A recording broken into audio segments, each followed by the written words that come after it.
Rreshtet intenstive të shiut dhe të dëborës, të shoqëruara me temperatura të ulta, kanë krijuar problematika të shumta në disa qarqe të vendit, duke ndikuar kështu në qarkullimin rrugor, furnizimin me energji elektrike, si dhe sigurinë e banorëve, kryesisht në zonat malore dhe pranë lumenjve.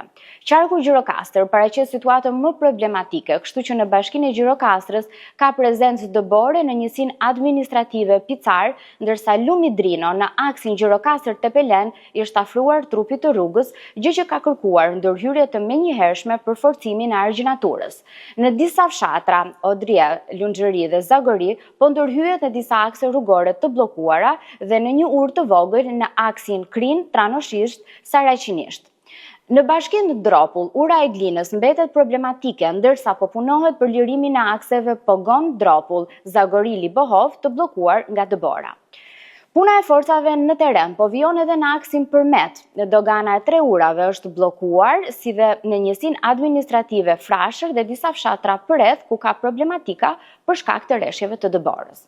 Në bashkinë me Maliaj ka problematika të shkaktuar nga lumi Vjos në tokat bujqësore, ndërsa në Tepelen qarkullimi në aksin Tepelen-Gjirokastër realizohet vetëm me një korsi në zonën Shkalla e Zezë. Qarku Lezhë është përfshirë nga rreshje dëbore dhe në zona të ulta, përfshirë kështu dhe qytetin e Lezhës. Strukturat përgjegjëse janë në gatishmëri për mbajtjen hapur të akseve rrugore, duke përfunduar gjithashtu edhe riparimin e argjinaturës së dëmtuar në lumin Droj.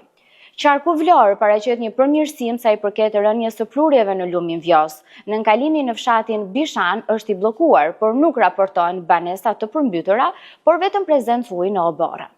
Qarku Elbasan po përballet me dëbor dhe ngrica në zonat malore të bashkive Elbasan dhe Peqin, ku disa akse rurale janë bllokuar nga dëbora dhe rrëshqitjet e dherave. Mjetet dhe punonjësit janë në teren për normalizimin e situatës. Qarku Dibër mbetet një nga zonat më të prekura gjithashtu. Forcat e emergjencave civile po punojnë në disa akse me prezencë të akullit dhe rrëshqitjeve të dherave. Ekipet e OSHE-s po punojnë për rikthimin e energjisë në njësitë administrative Bulqiz, Klos, Dibër si dhe Lur. Disa segmente rrugore janë aktualisht të pakalueshme, por forcat e policisë janë në teren për të orientuar qarkullimin. Forcat armatosura, strukturat e mbrojtjes civile, policia e shtetit, shërbimet bashkiake, nën koordinimin e Agjencisë Kombëtare të Mbrojtjes Civile dhe Ministrisë së Mbrojtjes, janë të angazhuara në teren me mjete dhe personel për përballimin e situatës, si dhe rikthimin e normalitetit. U bëhet thirrje banorëve të zonave të prekura të shmangin lëvizjet e panevojshme, të respektojnë udhëzimet e autoriteteve, si dhe të raportojnë çdo emergjencë pranë strukturave përkatëse.